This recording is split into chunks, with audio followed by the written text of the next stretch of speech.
അപ്പൊ നമുക്ക് സ്റ്റോക്ക് ഉള്ളത് ഈ കാണുന്ന വീൽ ചെയർ എസ്ലെ സൂപ്പർ എന്ന് പറഞ്ഞിട്ടുള്ള ഒരു ഗംഭീര മോഡലാണ്.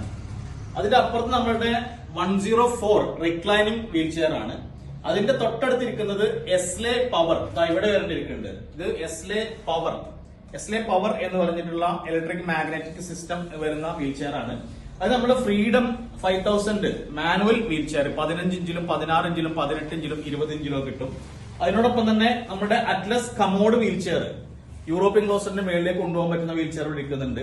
അതിനോടൊപ്പം തന്നെ ഇപ്പൊ നമ്മൾ ഗീവ് വേയിൽ പറഞ്ഞിട്ടുള്ള വീൽ ചെയർ എസ്ലെ ഇന്ത്യൻ എന്ന് പറഞ്ഞിട്ടുള്ള വീൽ ചെയർ ആണ് ഇരിക്കുന്നത്. അതിനോടൊപ്പം ഇരിക്കുന്നത് നമ്മുടെ ബേസിക് കമോഡ് വീൽ ചെയർ ആണ്. അതായത് ബക്കറ്റൊക്കെ വെച്ച് പോകാൻ പറ്റുന്ന സ്റ്റീലിന്റെ ബേസിക് കമോഡ് വീൽ ചെയർ ആണ്. പിന്നെ ഇത് നമ്മുടെ വീൽ ചെയറുകളുടെ രാജാവ് ഓസ്ട്രിച്ച് മൊബിലിറ്റിയുടെ എല്ലാ മോഡൽസും നമ്മൾ ചെയ്യുന്നുണ്ട്. നിങ്ങൾക്ക് ആവശ്യമുണ്ടെങ്കിൽ വിളിച്ചാൽ മതി. അതിനോടൊപ്പം നമുക്ക് ആളുകളെ പൊക്കിക്കൊണ്ട്